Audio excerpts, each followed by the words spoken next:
Well, hello, guys. Welcome back to Gens Before Friends. I am here with my forever Swift, Morbid Plum, Hello. and Mockingbird. Hello, everyone. We're not doing a DVD Gens Before Friends episode today, so What? I know, right? Oh my gosh, what are we doing? If you love our DBD content, feel free to skip this video if you don't want non-DBD content. We are doing our first official episode of Gens Before Friends Off the Record, where we're going to be talking about life stuff. You can hear us ramble. We're just going to be talking about non-DBD related things, and a lot of it is going to be based on y'all's comments. So about, I think like 2 months ago, Grassroots W3 mentioned that in one of our episodes when we got kind of rambly that it was their favorite part, and they would like for us to chat about games that we play. 'Cause I think that episode we were talking about taking a break, right? And I think so, yeah. yeah, and to talk about the games that we currently like to play or our favorite games or just games in general, as we are gamers. So that's what we're going to do today. If that is not your jam, then kisses. We love you. We'll see you in the next DVD episode we do. If you do love to listen to us ramble about stuff, stay here and listen to us ramble about the games we love. I don't know. That's my introduction. I'm sticking to it. Thank you for coming to my TED Talk. Okay, podcast over. Bye. Yeah, right. That was it. That was the episode. Well, this will be a good way for everyone to get to know us a little bit more, Yeah. know what kind of games we're playing. And again, we've been asked to kind of cover some non-DVD topics. So this is kind of our first episode doing that. And since DVD is a video game, let's start with an episode talking about other video games we play, because we do mention plenty of other video games in our episodes. Yeah. So it'd be a good way to get to know what kind of games everyone likes. We're excited to do this. And of course, in the future, if you do see the Gens Before Friends Off the Record on our thumbnails or in the title, you know it's not going to be DVD related. But we thought we were pretty smart coming up with Off the Record because it is DVD related, but it is off the record. I thought it was cute. I felt really smart. What we're going to do today, I will break it down for you guys. We got 3 categories for you. So we're going to talk about our everyday games, so the games we love to play daily. We're going to talk about the games we're currently loving right now, like our current game obsessions. And then we're going to end with our all-time favorite games. And to try to keep this as cohesive as possible, for the most part, everything is going to be games that you can play on a computer. So we're not necessarily talking about console games. Some may slip in there here and there, but it's all going to be like games you could play on your computer. Who wants to go first? I can. I feel like I'm in class. Who wants to? Raise your hand. Please raise your hand. Is this going to be what we were talking about with our chill games? That I was like, that's not chill. Well, right. Yeah. Everyone has a different version of what chill means. Whatever everyday game means to you is valid.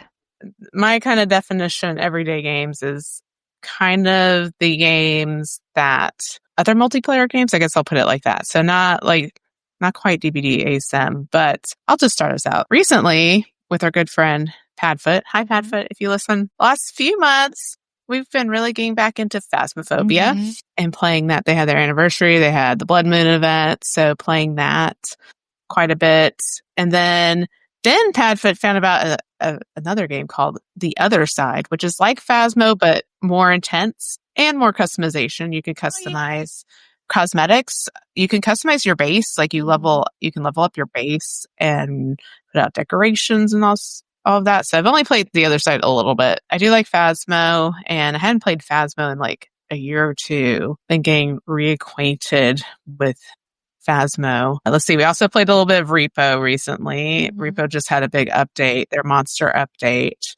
And so that one is a fun one, and trying to like learn the mechanics of that again, because it's like we played it when it first came out and we didn't really play it this summer. So now that they've had their big update, we're trying to get back into that one. And of course, there's Palia, which all of us play, which is a nice, chill, laid back game. And they just had an update this week for the Harvest I forgot what they call it, the Harvest Festival or whatever. Yeah. So it's their fall update. They just finished the Halloween update and event. And so now we're moving on to the fall one.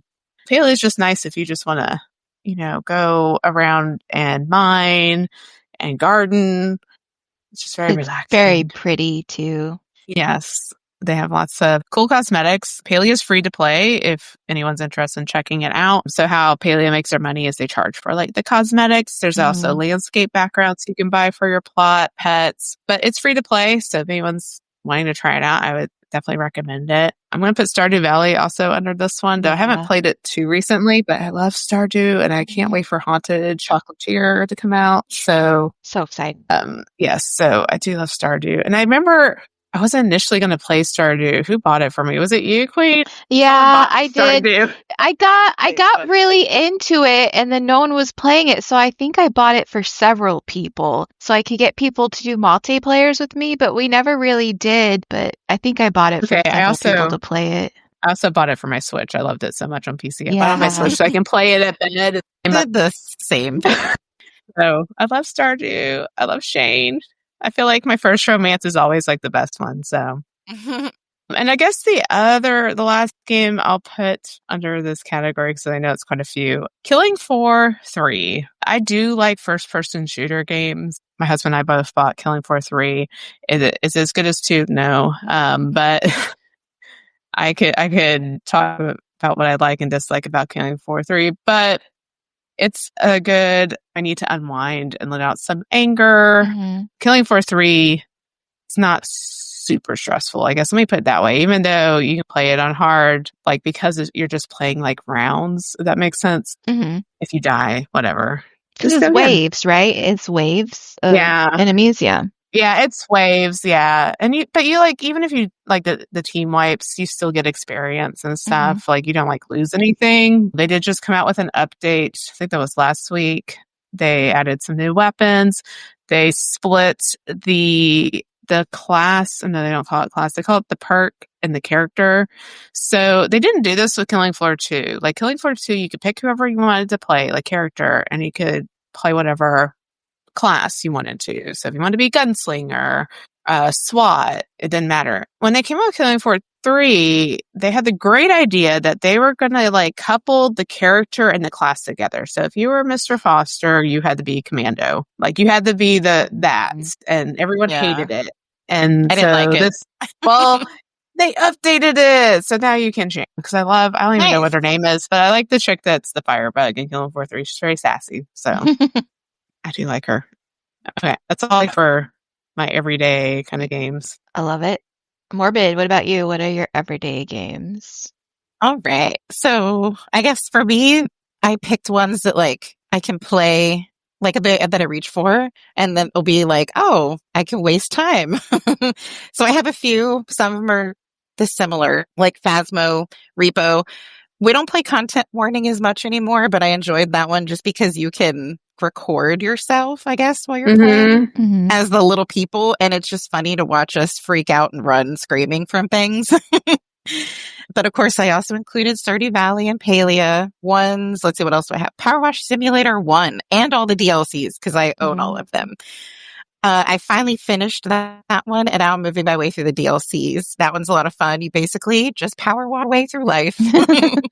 And it has a pretty funny storyline, I think. Like, towards the end, you start cleaning, like, ruins, and then there's, like, UFOs, and it's just pretty funny. Let's see, Spirit City. Lo-Fi Sessions is what it's called. And it's kind of like I don't know what to call it. It's a focus game. It's like a focus game. So like you can put a to-do list, you can set timers. So like, hey, I'm going to read for 30 minutes or I'm going to have lunch. And it's just really cute. You can decorate like your little room and it's a lot of fun. And Queen introduced us to that one. And I like playing it in the background because the music's fun and it's just cute. Sticky Business. That one is a sim game where you have your own sticker shop. You pack and ship orders and you also design stickers. And it's just a lot of fun. You're like basically running your own little Etsy shop. It's really super cute. One that I've gotten into recently, it's called 2 Point Museum. If you can't tell, I'm into simulation games. This one, you design, build, and run your own museum, and then you send Ooh. people on expeditions to get new treasures for your museum to display. And it's just really kind of cute. And I love anything museum related. So I was like, I'm going to try this game out. Let's see. I also included Minecraft on here. I haven't played it as much, but that was one that, like, when I do get into it, I play kind of continuously every day. Hello Kitty Island Adventure. Not gonna lie, I really like this game. It's pretty much Animal Crossing, but with Sanrio characters, and I love it so much. It's so stupid, and it is continuously updated and given DLCs, so I'm happy about that. Another one is, let's see, Little to the Left. It's a puzzle game where you organize things. So basically it soothes my organization tendencies that I don't do in real life. And it's just a lot of fun. Our friend Padfoot plays this game as well. And I think she was one that introduced me to it, and it's just addicting. Let's see. The last one that I have on here is Cult of the Lamb. And our friends, Fairy Booknode and Padfoot, I believe Padfoot's played this game. This one's just fun. I have found myself playing for hours and hours, and you're basically running a cult, and you recruit followers, you sacrifice non-believers, you go out into the world to gain new knowledge to brainwash your cult with. And things I do every day fun. I need in real life. Yeah, same, right? It's basically living my life through a video game. Yeah, this one I have to do another playthrough because I named everybody after my real life friends, and Padfoot has eaten Queen, so I would like to start a new cult, which is where rude. You have not been eaten. Yeah, and in Fairy Book Nerd's game, I'm her most dove out follower, and she keeps resurrecting me. I know. It's hilarious. So it's a lot of fun. And there's a new one coming out. Well, it's a expansion. And so I know that Fairy Book Nerd is super excited for that one. And I am as well. So yeah, those are just games that I like reach for every day, and that like I can play while we're hanging out online. And it's just mindless fun. Yeah, my husband and I, we just started a playthrough of Cult of the Lamb. So nice. We're getting our cult together, but I haven't named anyone after like actual people we know. I started with Buffy characters. Oh, I love it. So, and then I moved to Supernatural. So I'm just going through like all favorite TV shows. Yeah, I've noticed I can't really name them after real life people anymore because they start to get attached and then things happen to them, and I'm like, oh no. You don't want it to be like a premonition of what's to come. Like, no. Yeah. So it's just, those are some games that that I consider everyday games. Yeah. All mine are named after real life people. Mockingbird is the poet, and she keeps coming up to me reading me poetry. Oh, that's funny. I remember that. Right. I've also keep bringing you back. So far, everyone has been pretty good. Like all my main core group, they're not trying to eat each other or kill each other. Yeah, I think on Fairy's playthrough, like I've been banned or something. Like because I keep doing things to. Well, you tried to kill me. To Amanda to Queen. Yeah, I tried to kill her most devout follower, so I've been like put in timeout like permanently. Yeah. It's not my fault. You're in the stock. How dare you? I'm jealous. Apparently. Rude. I guess it's my turn. Yeah, Queen. Your turn. All right. So for my everyday games, I split them all up into subcategories. So organized. You are fancy. I work from home, and I was not working today when I should have been. And this is what I spent. Same. I was making this list. Yeah. I'm the kind of person, because of my ADHD and anxiety, and because my mind is like, ooh, shiny, I get distracted by everything. And again, I work from home. In order to get anything done, I have to like gamify my day, which is just like I have to turn my game into a day into a game. I like being rewarded. And if I'm not going to be rewarded, I don't see the point in doing stuff, which doesn't make me a very productive adult. I have my gamification games that I use daily to help me get through the day, or if I'm trying to accomplish something. So Morbid already mentioned Spirit City Lo-Fi sessions. I have that on every day for like 9 to 10 hours. Again, it's a game that can help you focus. You have a journal in there. You have task lists, daily to-do lists. It's fully customizable. They've added a lot of updates. You can find these cute little spirits that have all different colors. It's just really nice to have on in the background. There's different scenes that you can have. You can have your little character doing different things from, cooking or typing in the kitchen or hanging out at their gaming computer in a bay window. And then it has the lo-fi music, and they have a whole list of in-game lo-fi music, and you can even link to like YouTube playlists and stuff and have those on. You can put on they have all sorts of different ambient noises, whether it's like rain or, outside birds chirping or typing. So if you like ASMR stuff like I do, you can kind of ASMR up and have it on. So I use it every day to kind of help me keep on track with my day. And then I get to earn things and I feel like I'm winning at life. A Yay. couple other similar things. I just started using, I think it's pronounced Ithya Magic Studies, which is very similar to Spirit City, but it's newer. And you're like a mage and you're in your little room, and it also has timers. I love the journal layout in this one a lot better than Spirit City, so I've been using them together during the day. But it's very similar. You get to travel around, you get to unlock little spirits you find all over the world. It's just cute. I like cute things. And then another one I use is the Merry Fairy. This is a game that came out. It came out this year. I've been following it for a while. The community is really small. It's this really cozy, like journaling game where you create these journal pages, but you're in this magical forest and you can have music, you can change the lighting and the weather. But if anyone likes journaling and just having like a chill space to go to like put your thoughts down, it's a really cool game. Also, the creator, Fairy, she is really, really nice. And if you want to be part of like a little close-knit, cozy community that all likes journaling and everyone's like a freaking druid, then come join us because she's really sweet. And then my last one is Bongo Cat, which is a free game.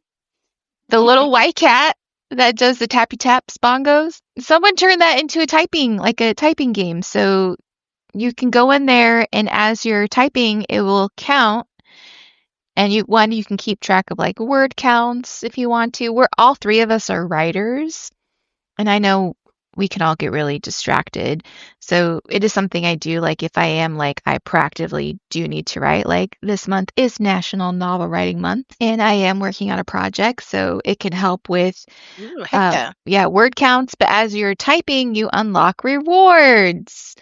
And it has a really cool thing where you can all get into like a little virtual space with your friends and you can see everyone's little bongo cat and how they have it dressed up.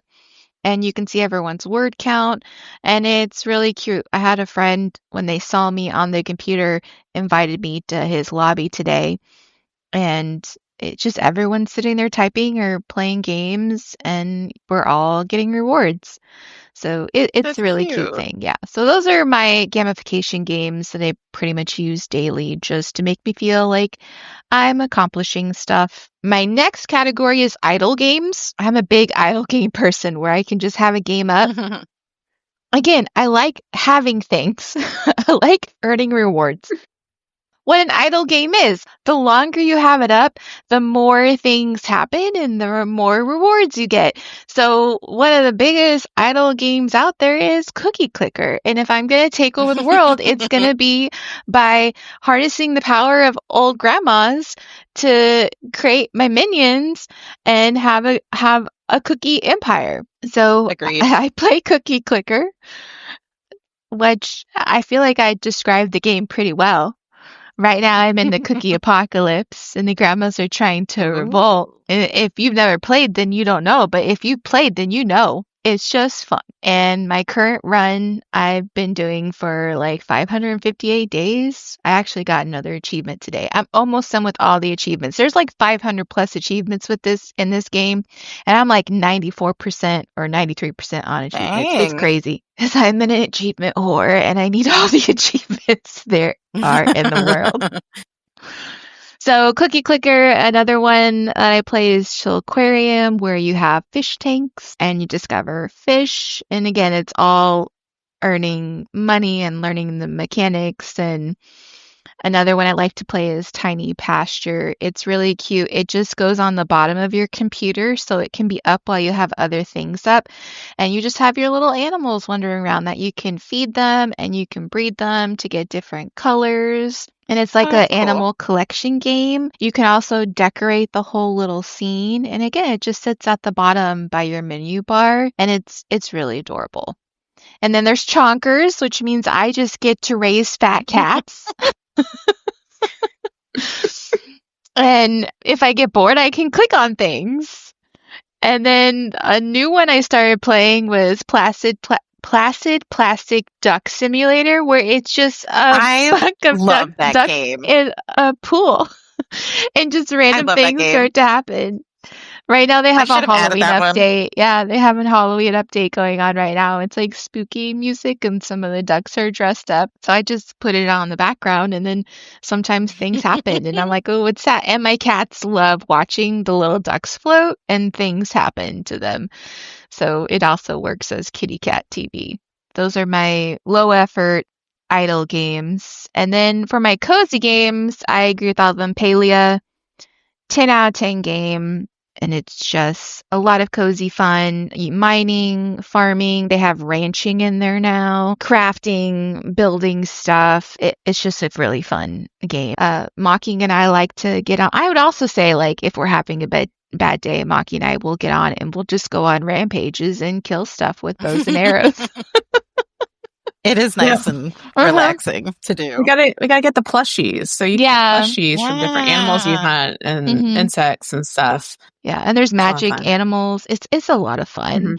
I'm glad we started playing it. I always need more plushies. Also, can I add on for Palia? Sure. The community is so nice and sweet.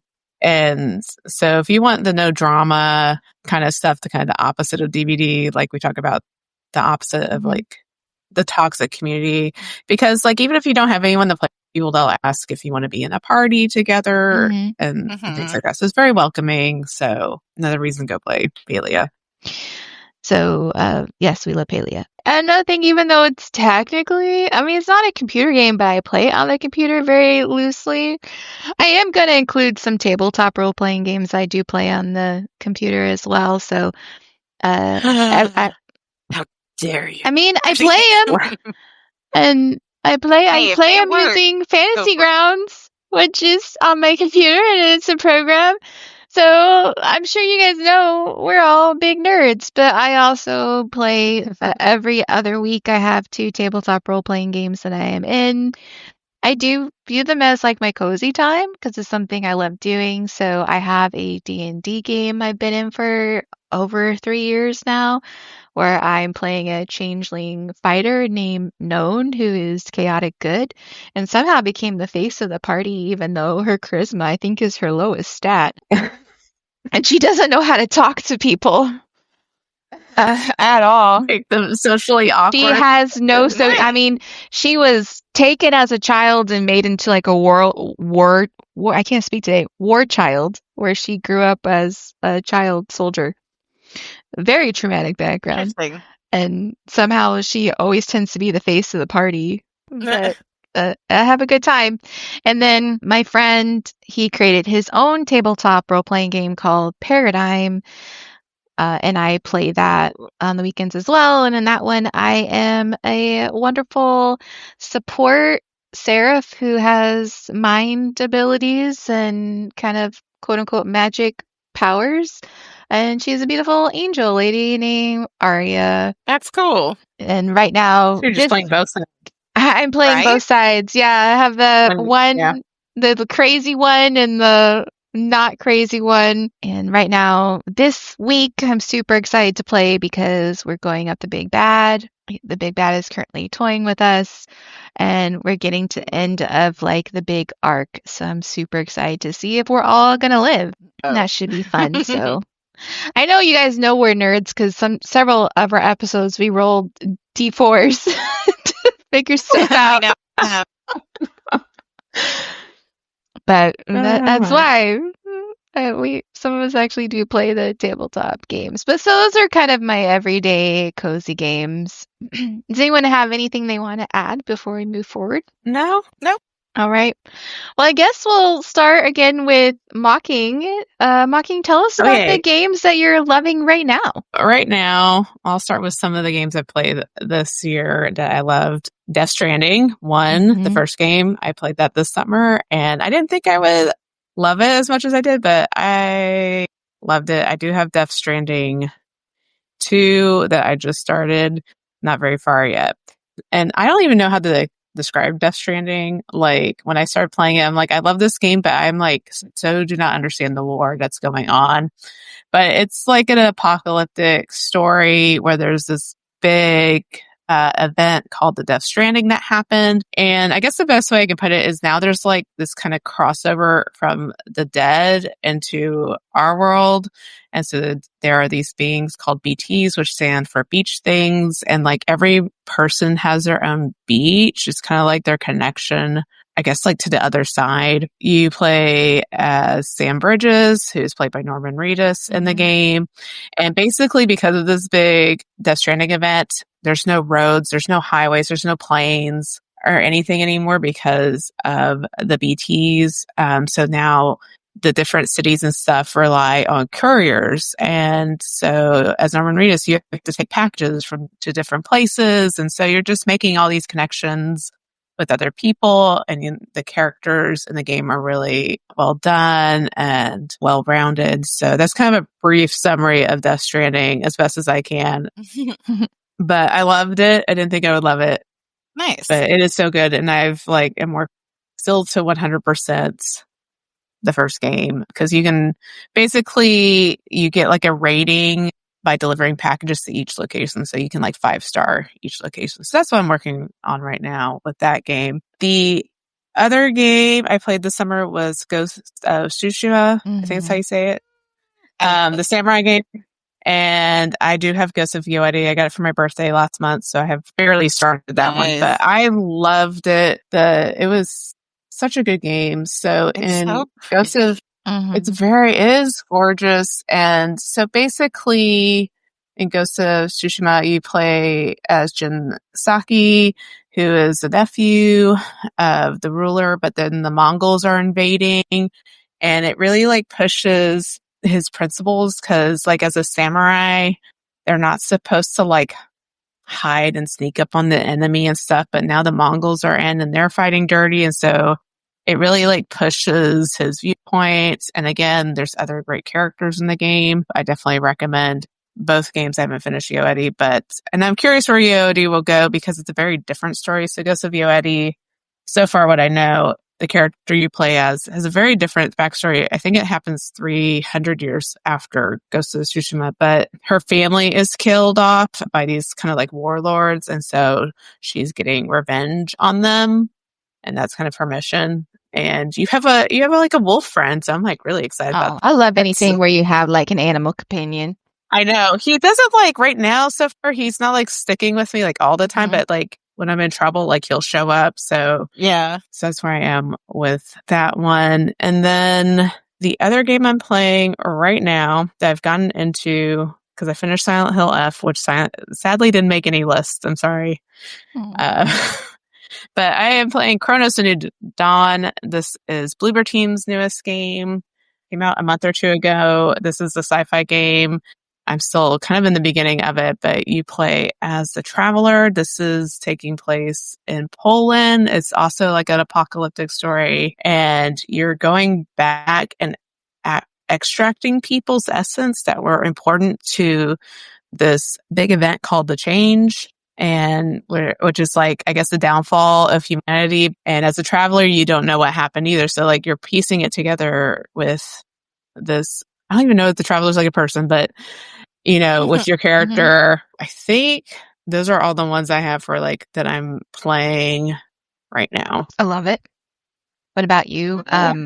Morbid, what games are you loving right now? All right. So Power Wash Simulator 2 was just released. I believe last week. So that one I've been playing kind of nonstop because it's a lot of fun, and it's pretty revamped from the first one. Like you have your own home base now and whatnot. And then there's like little kitties that you can pet that live in your home base, and you can collect furniture, decorate, and they've definitely opened up the world, which is really cool. So I'm excited to see what they add to the game. Another one that I've been loving is Tales of the Shire. And this one is basically you play as a hobbit and you live in the Shire and you're set in the world of Tolkien, and it's just really cute and cozy. You can decorate your hobbit house. You can forage for items. You get your own little garden, and then you can like go into town and talk to people and do little quests and all that kind of stuff. And it's just like really cute and a lot of fun. And it's just relaxing. And it's just kind of, I like to be a hobbit. So it's like, two birds, one stone, get to live my fantasy of being a hobbit. Another one, this one I've been playing nonstop is Tiny Bookshop. Mm-hmm. That's on my list too. And yeah, you get to run your own little mobile bookshop, and the customers ask you for recommendations, and I get salty because I recommend a great book and they're like, I don't want this one. So I do feel like I'm living the life of someone who works at a bookstore. And you get to design your way to success. So you just get to like kind of make it cute and inviting and purchase books, and you get to explore different parts of the town. And now that I've been playing for like a little while, you get to go through different like seasons, and there's different, like they have like a Halloween event, and it's just really cute. It's a lot of fun. So most of my like games that I'm playing at the moment that I'm loving are just basically really cozy kind of They're chill. fun games. Yeah, they're just chill games. Yeah.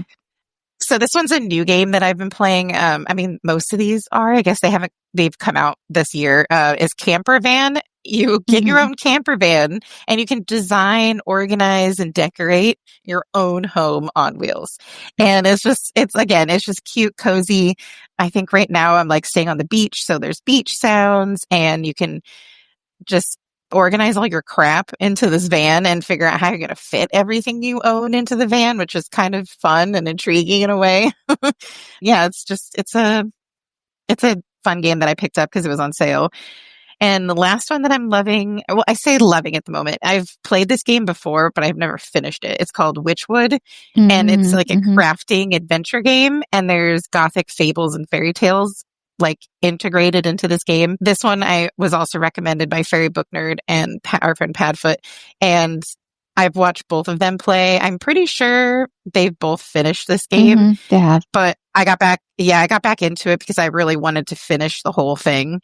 And it just has different sections that you can play. And every time you finish a story, it like closes that chapter of like the fable. And it's kind of cute. And it's also a little creepy too, but it's just a lot of fun running around. And I want to finish it and 100% the game so that I can be cool.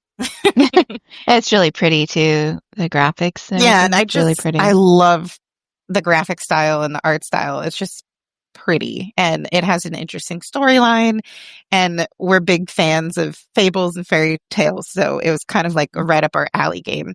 So yeah, those are the ones that I've been into recently. Love it. Okay, Queen. Yeah, Queen. Your turn. Right. Okay, let's talk about the games I'm loving right now. Well, I just finished Split Fiction. For those who have been hearing my venting about how I had no one to play it with. My friend Spike and I, we finished Split Fiction. Tomorrow, we're going to try to get our last achievement, and we'll have it 100%ed as well. I absolutely loved it. I laughed. I cried. It was a great storyline. So for those that don't know what Split Fiction's about, you have these two girls who got this supposed book deal. When they get there, they're like, hey, put on these space suits and jump in this machine, and you're going to live your story like you're there. And one of the girls, Mio, is like, this doesn't check out right. And she ends up getting pushed into like the bubble that Zoe is in. And throughout the course of them living dually in the fantasy worlds they created, so one created a fantasy world, one was more sci-fi, they learned that the person running everything is not being up and honest about what is really happening through like what's happening. And they come together to try to get out of their respective stories and, defeat the big bad. And it was extremely interesting it was so cute. There were some great parts where, you get to turn into animals and you get to ride on dragons. And the best part, you get to dance with the Monkey King. Oh, One of my favorite parts.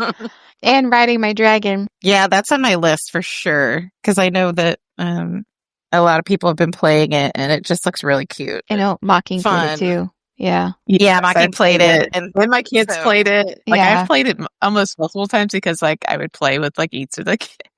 Yeah, so So- I need to play this game because it's been highly recommended. So Okay. Queen, who did you play, Zoe or Mio? I played Zoe, so I do have to go back through and do a Mio playthrough. I've played Mio a love little Mio. bit to get achievements, but I'm also not like, so also like Mio is more of your melee character. Her weapons are, I'm up in the action. Zoe is more support, Mhm. and that's what I tend to like to play anyways, is support characters. So she's further back. She has a whip. She has things that are more long range. And that's what I enjoyed. I have done some Mio things in order to get achievements, like when we've had to switch. But yeah, I played through Zoe, and Zoe's storyline made me cry so much. Just Oh because gosh, both of them I were, know. like, tugging at the heartstrings. I know, but yeah, Zoe I deserves them. I I'm did, not gonna 'cause give anything away, but I was sitting there crying. Spike was like, "Are you okay?" And I'm like, "No, I'll be fine." you're like, I'm fine. I just Just let relate to cry. this. So it was very relatable, but it was a beautiful game. It was challenging. There's things about it that are really challenging. And it's co-op. You really have to work together and communicate with who you're playing with. If not, it could be rage inducing. We had one part where Spike and I you end up playing on these centipedes. I think cat dog. And for those who, I'm probably dating myself, back in the day, the cat dog cartoon with the cat dog stuck together, you have to play as these centipedes. And you have to like move in conjunction with each other. And we've been doing good the whole game with everything. And we got to that part and it was a disaster. We were laughing so hard. Mocking probably knows the part I'm talking about. Yeah, like you really have to talk to each other and figure out your timing. So don't play this with somebody you don't think you can communicate with, because it will be rage inducing. But Spike and I are really good friends, so it was a great experience. So a Slit Fiction, I loved it. Another one of my current obsession games is Date Everything, because as you guys know, I like dating simulators. And this one allows you to date literally everything. It's a great cast of characters with amazing voice actors that I love.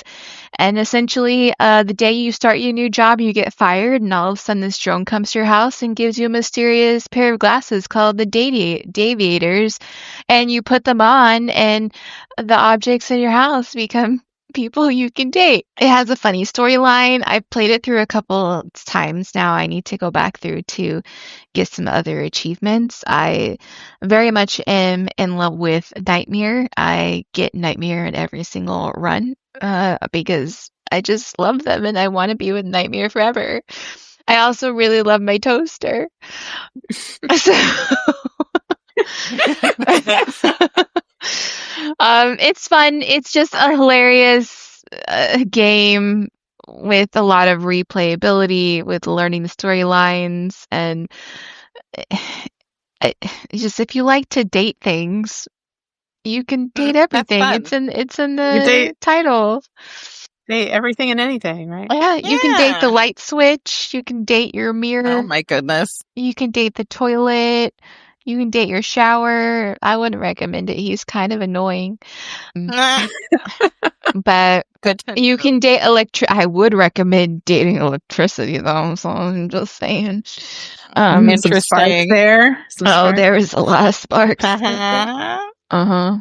So it's just one of those fun, absurd games that just makes me laugh. So you can date your door. If you're gonna date anything, go date Dorian the door.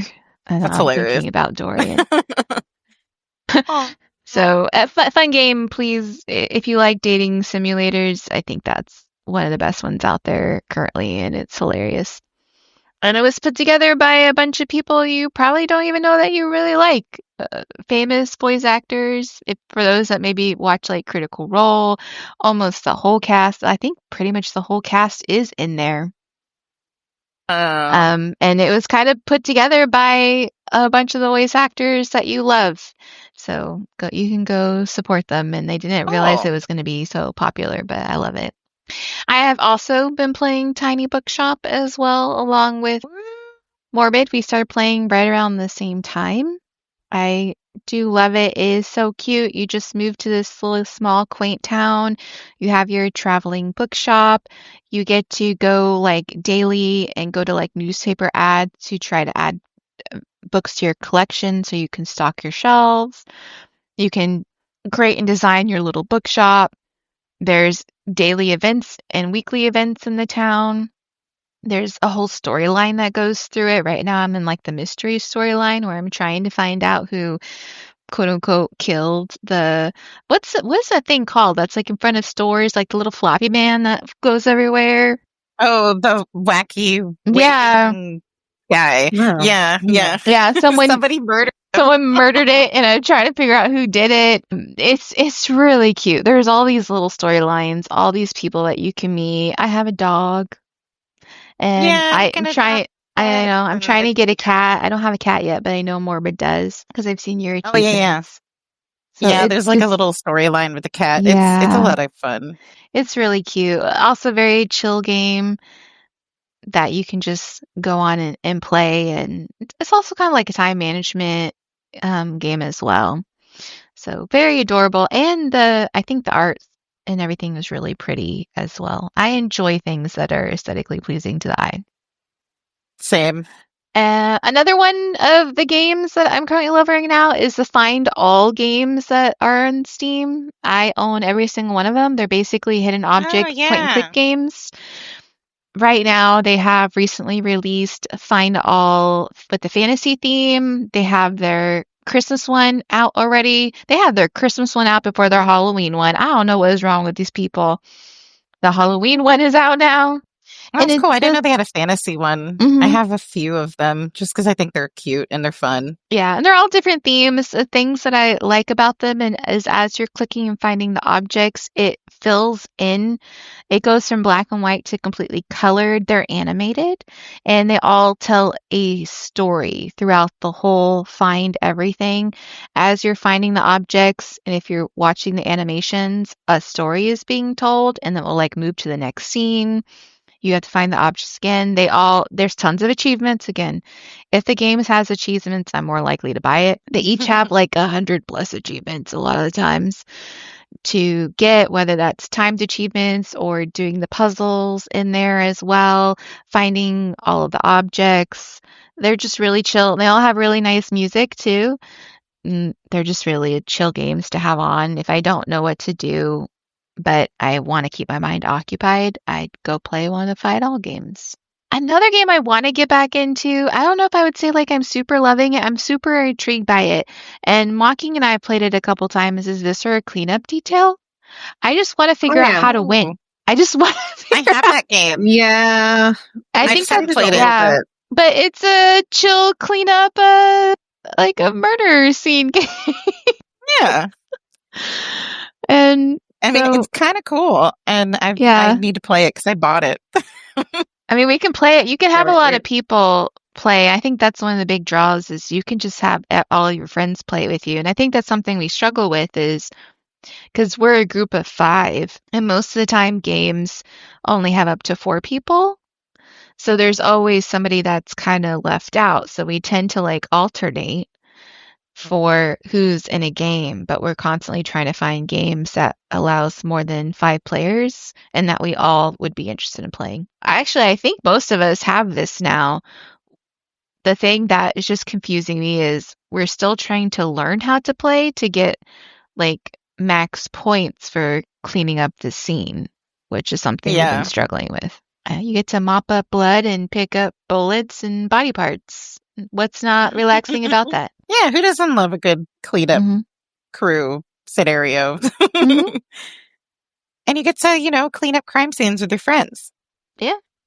And you can't get arrested. Yeah. And nothing like I was so afraid when we first started playing that stuff was going to jump out at me. So I kept making like Maki and go to like the really dark corners and stuff to test because I was willing to Oh yeah, because sacrifice her life. Uh-huh. there was noises and stuff. So I was like, does stuff attack you in this Yeah. game? Just in case. Yeah. Yeah. She was like, everything's fine. And I went down to help her clean it. So she was my little test anytime I wasn't sure. I'd be like, can you go into that dark corner and see what happens? So I'm not I afraid. want I'll to. go. Yeah, you're not afraid. So I think I want to start playing that more. But so that's kind of my list of all the games I am loving right now. All right, and next we're going to talk about our all-time favorite games, and we'll pass it back on over to Mockingbird. Tell us about your favorite games. Okay, I tried to keep the lists like down to 5. Oh, same. Well, I was like, I already talked about like Death Stranding, Ghost of Tsushima. Like, I really love those. So those would probably go on my favorites of all time. But I'm going to start with Subnautica.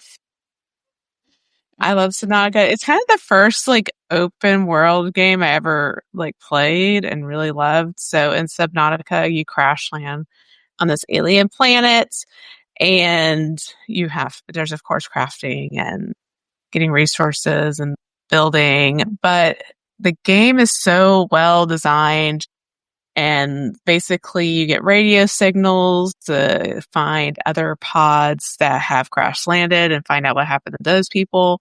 But then there's also like there's other beings on the planet. There's just so much. And the game is just really good. Like with these radio transmissions, it starts like pushing you farther from your base, and then it starts pushing you deeper. So just how it builds and how it keeps getting you to move forward and progress in the game is really well done. This is one of my favorite games. I love it. Subnautica 2 is supposed to come out hopefully next year. It was supposed to be out in early access. There's a lot of drama. Mm-hmm. If you look up Subnautica 2 and Crafton, and I won't get into it in this whole episode, but y'all can go look it up. But Subnautica 2 is supposed to be 4-person co-op. It would be fun to play with friends because Subnautica won't have any multiplayer unless you mod it, I believe. But love the first Subnautica game. Do not love Below Zero. Just gonna throw that out there.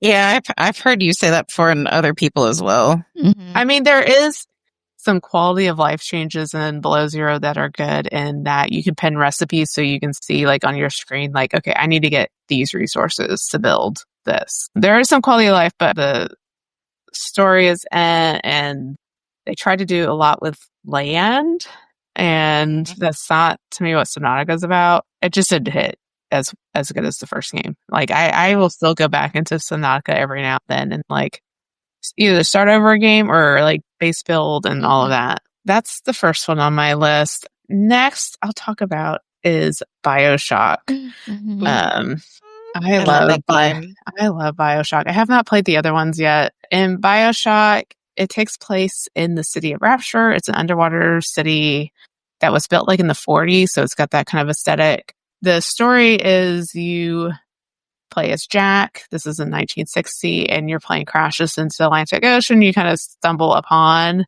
the city of Rapture and find out what was going on there. And there's different abilities or powers you get through what they call plasmids. Basically, you kind of modify to do different abilities.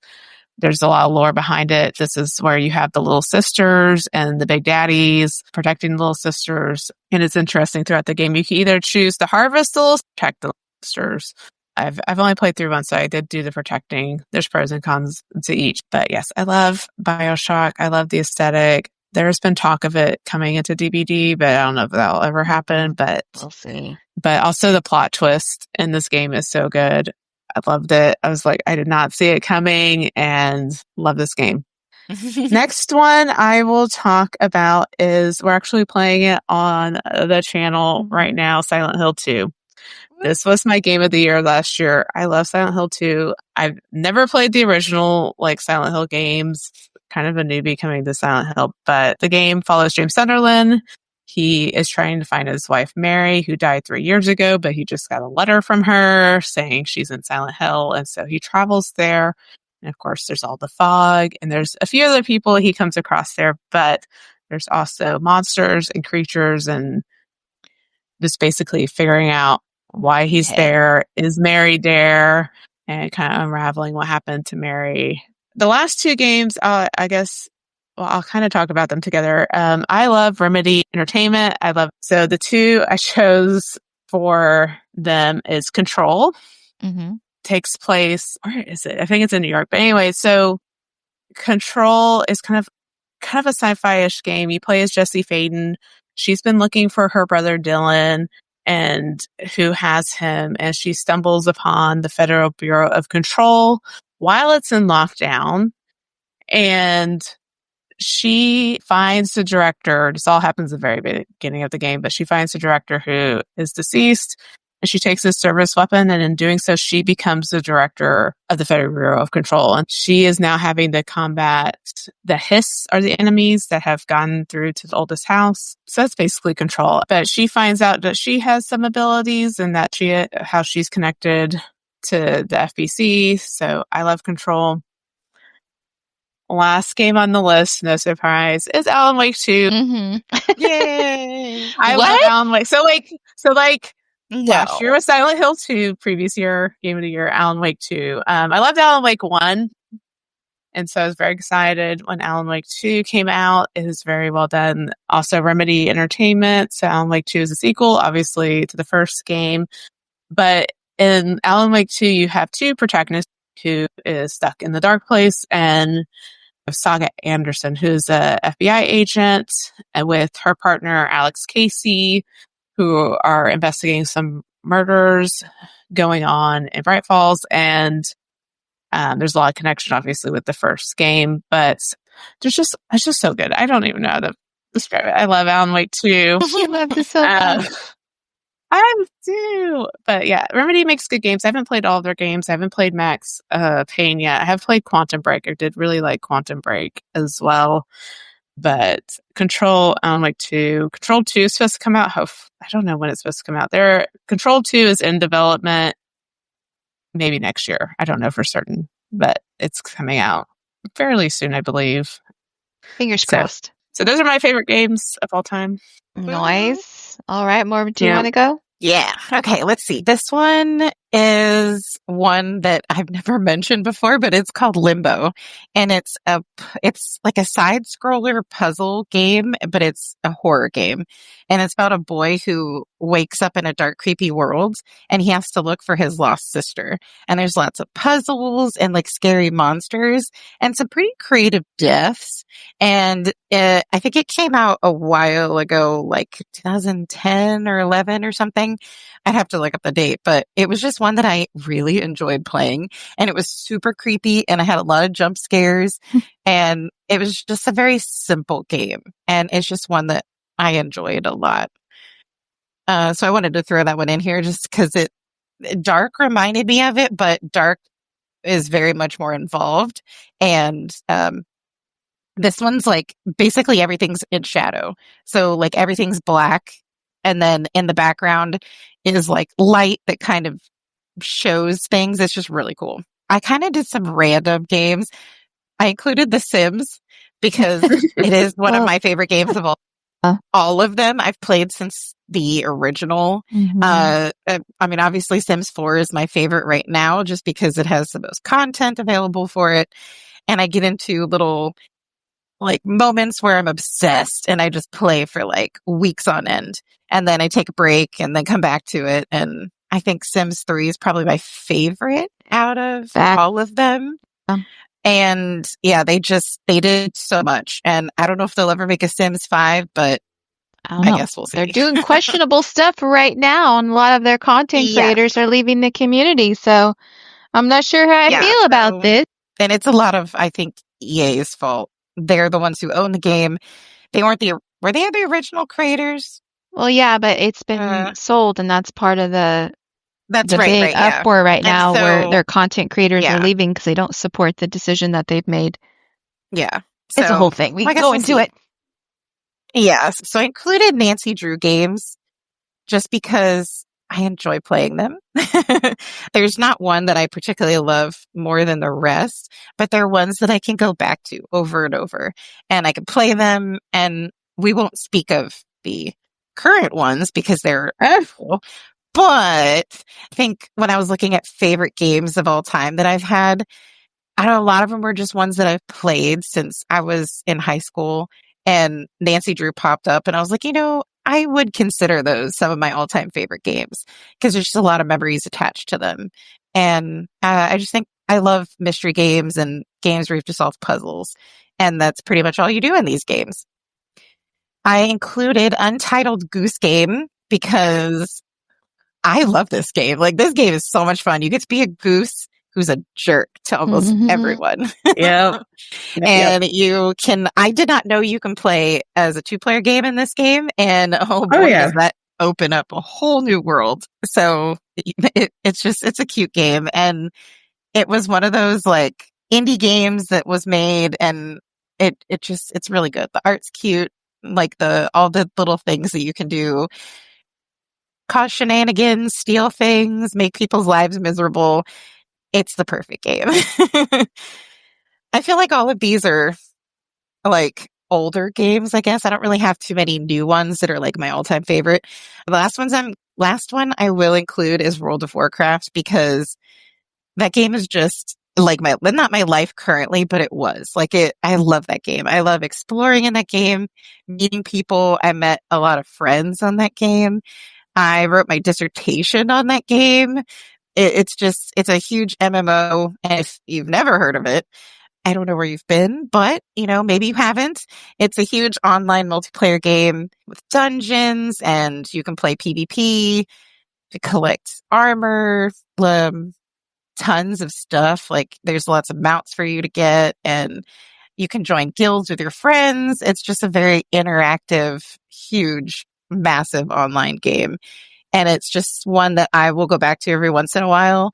I did try going back for this recent expansion that they came out with, but it was really hard, and I just was like overwhelmed. So I took a break. But that's just one where I can lose myself in and quest for days and realize, oh my God, I haven't eaten like 20 hours or something. And it just has spawned a lot of funny things, like the South Park episode that is my favorite South Park episode of all time, where they get lost in the actual game of World of Warcraft. And I think they actually started the Hello Kitty Island adventure on that show, or on that episode. And then someone actually made it because Butters bought that game instead of World of Warcraft. So I'm just saying. I think that might be all of my favorites that I at least put on this list. Mm-hmm. I know there's probably tons out there that I didn't include. I mean, most of them are probably going to be ones that you play on a console. So like, Game Boy or Switch or Wii. So I didn't include any of those just because we were mostly doing PC games and whatnot. And I'm shocked that DBD is not on any of our lists. I mean, Queen hasn't gone, but I don't know. Oh, you guys know, number one on my favorite games is not DVD. I know. So it's a lot. But we had to narrow it down by not including console games or Game Boy games. Yeah, because we would have just been talking forever. Yeah, my list was so long when I was originally including them, and I was like, oh my God, I could keep going because there's just so many games. Yeah. I would have been like Pokemon Red, Pokemon Blue, right? Pokemon Gold, Pokemon Silver. Yeah. But I will say, like, for favorite games of all time, Tiny Bookstore is getting up there. Like, that game is just, it's cute and I love it. So that one's like a almost runner-up to being a favorite. But yeah, I think that's my list, even though it's small and not too many new games at the moment. That's okay. That's okay. I guess I'll go. I'm gonna first break the rules by saying I have to do this. I'm sorry, but one of my favorite games even though the only way you can play it right now is an emulator on the computer, I'm just gonna have to put this out there because I feel like it's wrong if I don't. But obviously, I think many people agree. one of the best games of all time, Legend of Zelda Ocarina of Time. I just have to say it. Just once.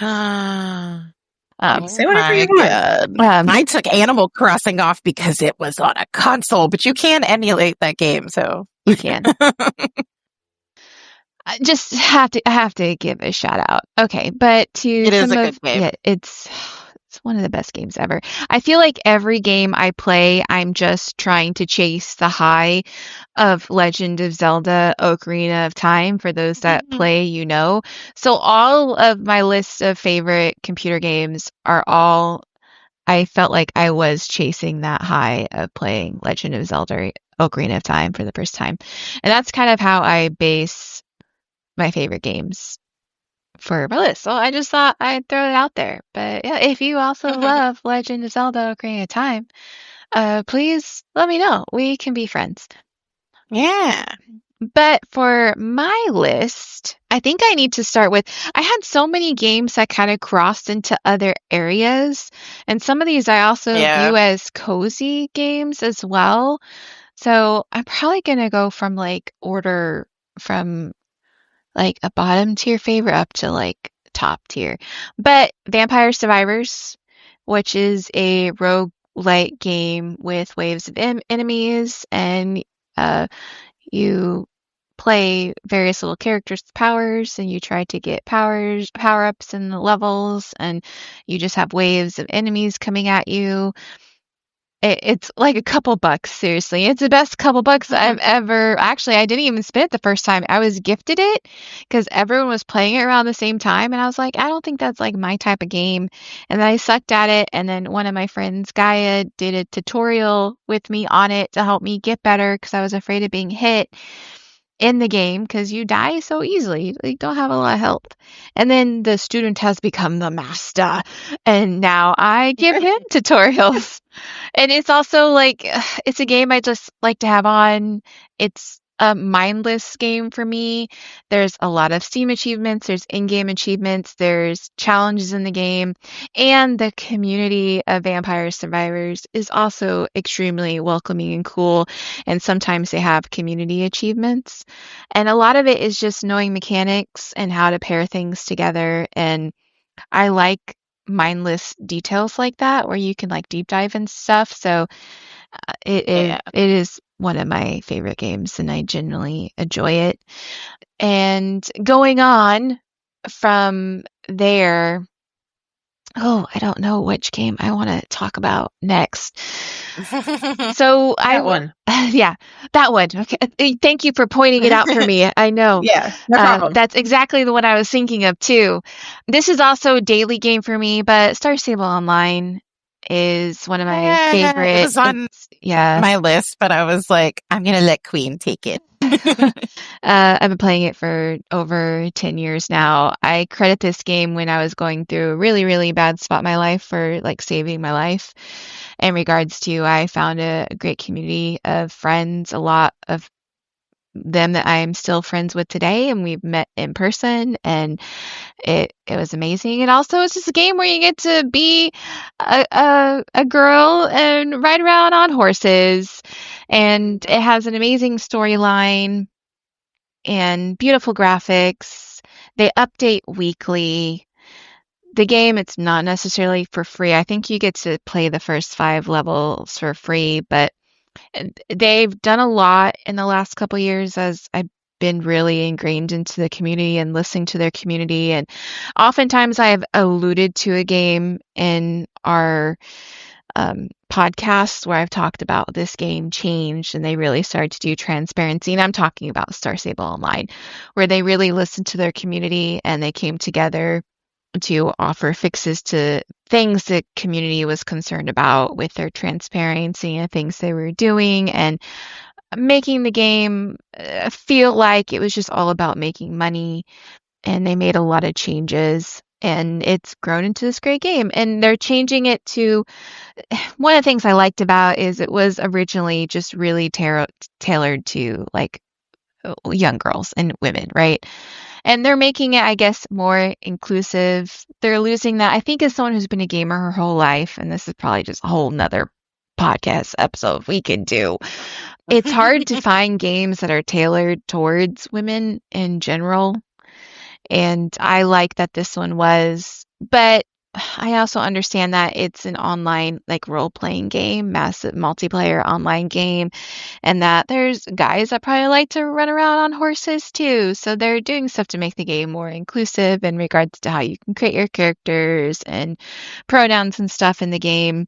So I have like a love-hate relationship with it because I'm like, ah, us ladies don't have a lot of games that are just tailored to us, and when we do get games, they want the ladies to be, in bikinis as armor with really big boobs.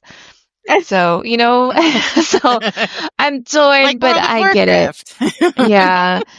But they have events. They had their Halloween event, which they made some great updates to. They just released a new horse. They updated today. So it's just a really fun game that I enjoy. So that's one of my favorite games. Another one of my favorite games is Stray, where you get to play Yay. as an adorable little ginger cat in this post-apocalyptic world. You get separated from all your little kitty siblings and you fall into this like underground city, and these weird creatures are kind of infesting and taking over, and it's a city of robots. And you go on this journey and you meet robots and you get the best companion ever, B12. Yes. Your little robot companion, and you wear like this little Such a vest sweet that you go game. into. Yeah, I love it so much. Mockingbird, just because she loves me, one day she sent me a plush and a stuffed animal of the cat when he's wearing his little vest and he's got his little B12. Game makes me laugh. It makes me cry. I have played it over and over again. I have 100%ed it. I have sometimes just turn it on. There's little spots where the cat can sleep. I've sometimes just put it on and had my cat sleep. It is a fantastic story. It's amazing. It did win in the game awards for the year it came out. It did win an award, Uh-huh. and it was up for several awards. So a 10 out of 10 game. It's just so good. The storyline is so good.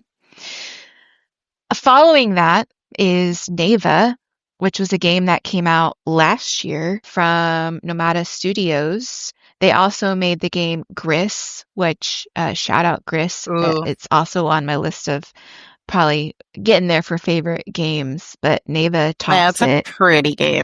Gris is beautiful, and Neva, everything that made Gris so amazing with the storyline and the subjects it was talking about and the artwork and the gameplay, they put that all into Neva and they just made it 10 times better.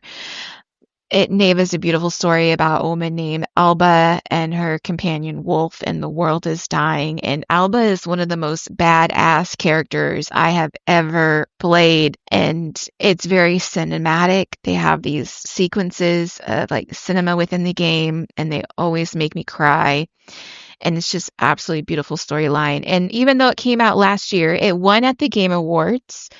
I'm trying to remember. So at the Game Awards, it won Games for Impact last year, and it's still winning awards this year. So it won at the 52nd Annie Awards, it won Outstanding Achievement for Character Animation in a Game. At the 21st British Academy Games Award, it won Artistic Achievement. At Apple Design Award, it won Social Impact. Oh, At the wow. 6th Pegasus Award, it won Best Foreign Independent Video Game. Like, it's still winning awards. Game Rant gave it 10 out of 10. Another one gave it 10 out of 10. It got a 95 out of 100 for some, people who do like the gaming stuff. It's just absolutely beautiful game. So I recommend it. I played it over and over again. It's just you go through this storyline of it's a seasonal storyline as you're going through the seasons and you're trying to figure out what's going on with this world and what the story is. And it's just absolutely stunning and beautiful. Like 25 out of a million. Like I love it. Like a million out of a million. Not 25 million is really weird. I was about to say like 25 out of 10 would make more sense. No, we get it. And then I have to mention Baldur's Gate 3, which went all the awards Yep. when it came out. I am obsessed. I am currently doing my tactician run to get the tactician achievement. And then after that, all I have to do is my evil run and my honor run. And I'll have the game 100%ed with all the achievements. And I love it so much. It's a game that I just go back to all the time. I love the storyline. I love the characters. I love the combat. I love all the different ways you can play the game. If you want to play it right, I don't even think there's a right way to play. Like, if you want to play it more tactical, you can. If you want to win it as a piece of cheese, you can. If you want to kill everyone with a salami, you can. Like, so Interesting. you can play it however you want. And there's so many things to do. And I love my wife, Shadowheart, so much. I will save you every time, baby. And it's just a 10 out of 10 game. I don't know. I've probably played through Act 1 close to 20 times. Sometimes I will get on and just play Act 1. I have fully beaten the game 4 times, about to hit my 5th, and then I'll do my evil run, which I have a hard time doing because I don't like being evil in games. It doesn't fit with me aesthetically and my personality, and I love a lot of the good characters. And then I'll do my honor run, and then there's all sorts of challenges. The community for Baldur's Gate 3 is also amazing as well. I found some amazing Twitch streamers and YouTube people, and I love it so much. So that is definitely just, I think it's always going to be one of my favorite games ever. So that's kind of my list of favorite games of all time. Does anyone have, I know. Does anyone have anything they want to add? I don't know. Oh, we Don't know, talked we're about. off the record. What are we gonna? I know, we talked about a lot of games. Yeah. I had a ton of games that I've bought and never Okay. played. What about, is there any game that maybe you took off your list of all-time favorite games, like one game, and you just want to shout it out? Ooh. Oh my. Okay, this is a toughie. Yeah. I'm like, let me look at my I know, game list. I was trying to remember what I deleted. I think, okay, so there was one that I did get rid of, but it's probably really stupid.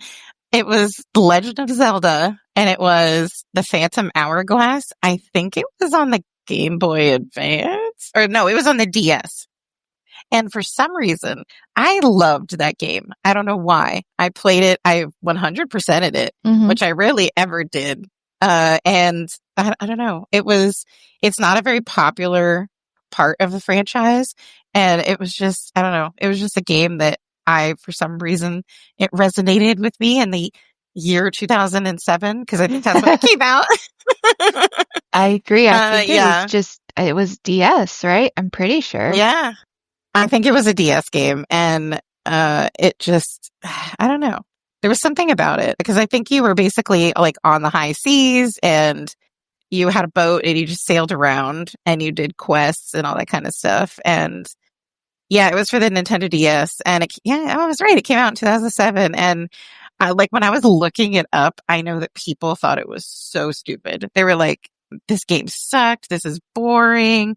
Like, I hated it. And I was like, I don't care. I loved it. Like, I love it. If that's all. If you enjoyed it, you enjoyed it. Yeah. So it was just like, it was like a little game that was not really on the radar for much for people, but it was something I liked. So I added it on there and then took it off. All right. Okay, I have one. One now. Go. Hogwarts Legacy.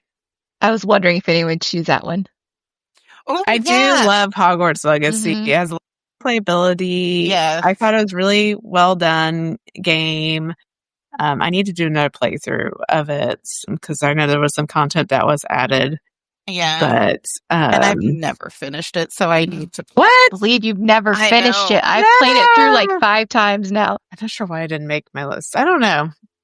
But I do like it. I do hope there's another one. in the future. Mm-hmm. And I thought everything was like, I think it's interesting because it's like a prequel. And so like the kind of things we think about the different houses are different, like especially with Slytherin, like Shout out to my house.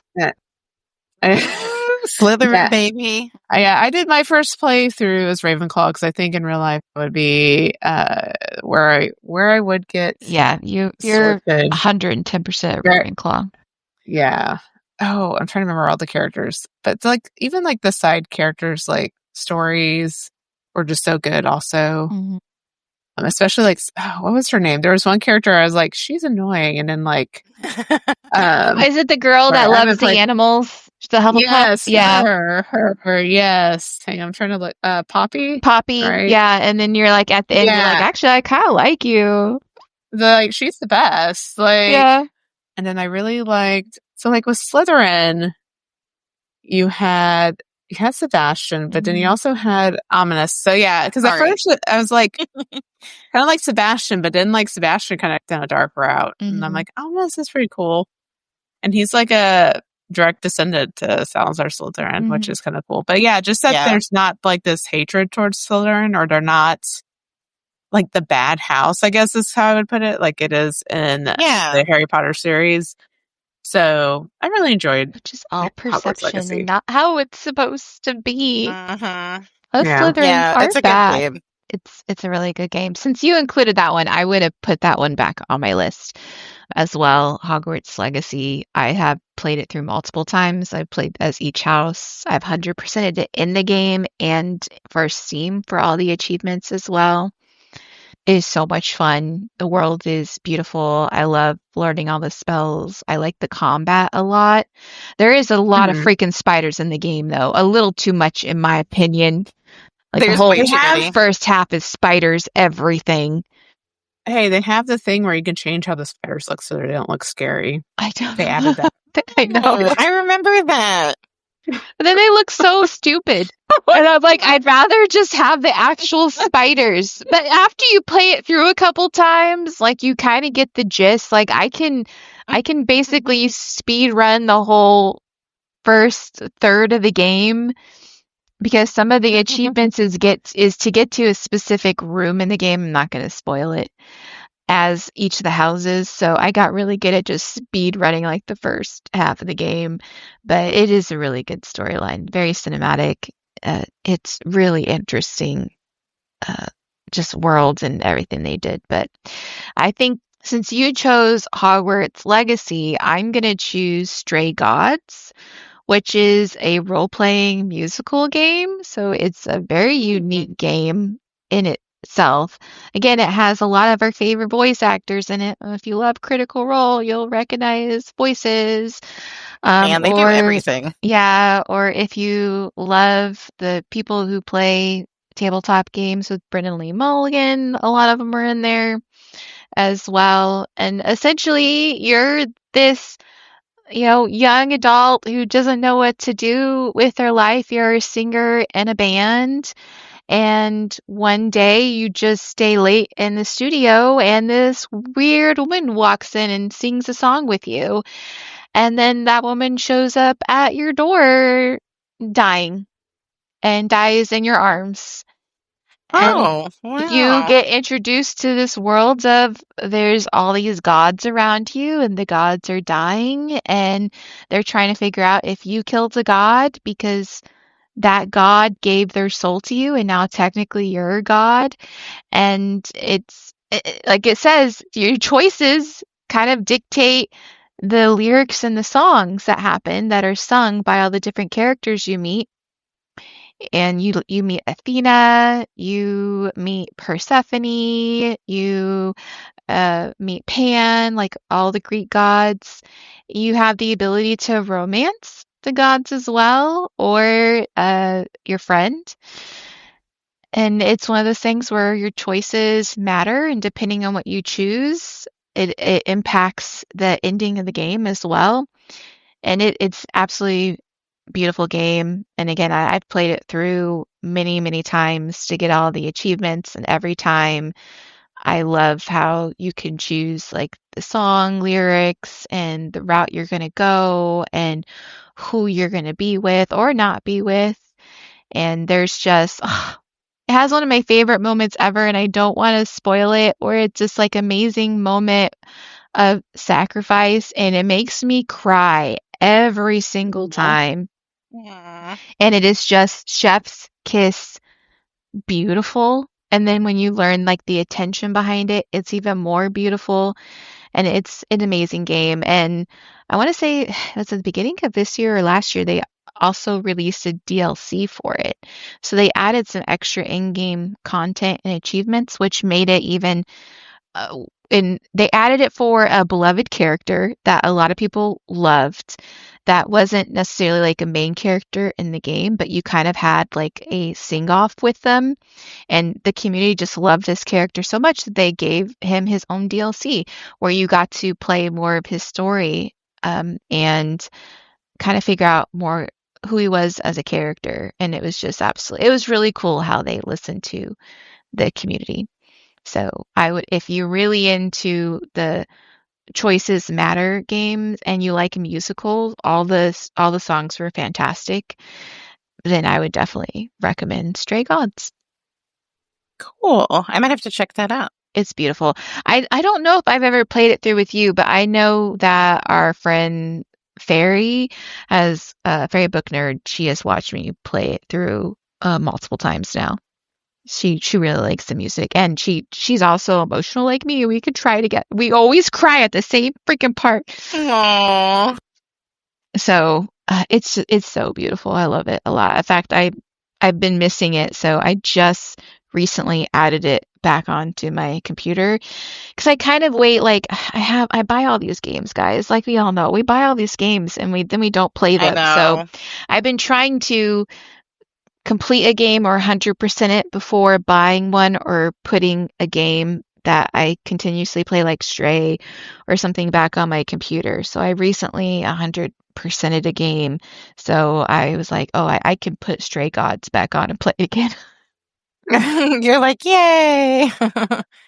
Well, the other issue is Epic Games gives out free games every week. And that's Yeah. how I got Death Stranding, is from Epic hmm Games. So they do give away some good games, especially like around the holidays. So definitely be on the lookout this fall and winter, because usually towards the end of the year, I want to say like between Christmas and New Year's, I think they give away a game like every day.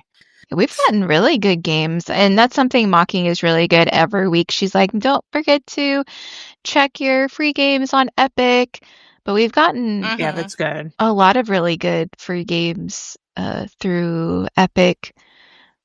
I'm trying to think. Well, Paleo was originally on Epic, and that's how we got that. But I know I've gotten like Deathloop, Weird I'll West, do another Bramble, Alex honorable the Kid, yeah. Control, another I just honorable recently mention. got Control on Epic for free. Yeah. Ooh, I think I did too. I did. And I was So- like, oh, they're going to be so happy. So another honorable mention, Dredge. I really liked Dredge, and I got that free on Epic as well. I still need to play that. Yeah, I still need to Oh, play it. yeah. Our friend Fairy Book Nerd, she loves it. She's bought the DLCs. I've not bought the DLC, so what was free on Epic was the base game. There are DLCs, so I don't know if the DLCs are worth it or not, but yeah, I love Dredge as well. I'm like skimming through. Dead Island 2 is pretty good. Pretty fun. You can play that with a friend. That's 2 player. That's how I got Killing Floor. Yeah, that's how we got Killing Floor 2. Yeah, like Yeah. Killing Floor 2. That's how we got into that. And played that quite a bit. So yeah, I love Killing Floor 2. I'm trying to see which one's expensive. Sometimes you have to save money, so we always wait for like the sales and stuff, or to see when they're going to be free. Or something that Steam does is a lot of times they'll package it with other games, and if you own one of the games in the package, you're paying cheaper. So I recently did that with Spirit City was in a package with the Magic Studies. And because I already had Spirit City, I got that game for like $4. Yeah, I noticed that too. I was like, wait a minute. They were like, you already own this other game, but you can get it for a discount. And I'm like, yeah, it's even better than the discount I already had on it. I think I saved like Yeah. 90 cents or something. So sometimes just check and see if they bundle things, or if you're part of the community, sometimes they'll let you know that they bundle things, and then you get the other game that it's bundled with for even cheaper than half off sometimes. So, Life hacks. yeah. Next, we'll tell you how we get free books. Yeah, right. There you go. On the next episode of Off the Record. They might be about books, y'all. Wink, wink. Yeah, that's actually been a big thing people have been talking about. They want us to do like a book club and talk about the books we love. So we're trying to accommodate all of the community. And then there's some people who just straight up told us we only want your DVD content. And first we're like, rude, Right. but okay, we get it. But anyways, that's our rant about all the games we love. I hope you guys found this entertaining. I hope maybe you found some games that you want to try out. If you're interested in any of the games and want to talk to us about them, do so, or want to know how to get involved with those communities. A lot of them we're in the Discord, so we follow them, or we keep up on their news, especially for like the games you love. If you want to know anything about Nomita Games, talk to me. If you want to know anything about Remedy, talk to Mocking. Like we keep up with a lot of this stuff in regards to what's going on, just because we're gamers, and this is something that we do daily, and this is part of our life. And we had talked about, as kind of like as we get older, it's really weird sometimes when people come up and be like, oh, like, what do you do for fun? And they think we're going to be like, oh, I go out to the museum. Like, we'll do that stuff too. But it's like, oh, like, I go play games. And other adults don't always know how to like relate to that. So if you're part of that community, let us know. I know, especially as a parent, I feel like there's not as many gaming parents. I know. Yeah, gaming parents. A lot of the other moms I am around are like, they're big readers. And I mean, we like all they talk about is books and stuff. And I'm just like, I'm going to go play some video games. I'm going to play some DBD or, some scary games. And it's just like, it's hard to find that community out in the wild. Because they're all like, the moms are all like, I love 50 Shades of Grey. And I'm like, oh yeah, that's cool. But have you played Baldur's Gate 3? Oh my gosh. I've never read 50 Shades. Thank you. Oh. ACOTAR all the way. Okay. Oh yeah. Some fairy smut? Yes. But not 50 Shades. Well, a little hint for the book episode, I guess. A little teaser. Hashtag Nesta Rocks. I don't care what anyone says. I will fight you. She's my girl. I love her. I'm very curious about the next book with Elaine. But anyway. Yeah, same. I can't see a Elaine book being smutty, I think is my issue. Yeah. Listen. Like, is it going to be toned back? I think I've talked to Mocking about this. I want the biggest plot twist of all time, and she's evil. That would actually be really cool. Not or if she goes completely psycho, because she's already kind of half gone. No, not gone, but like she's weird. The whole thing with the cauldron like made her kind of crazy and not all there. And so now we're ranting about books. Now I'm going to rein us back in. We'll keep going. We should save that for the book episode. We're probably just confusing people.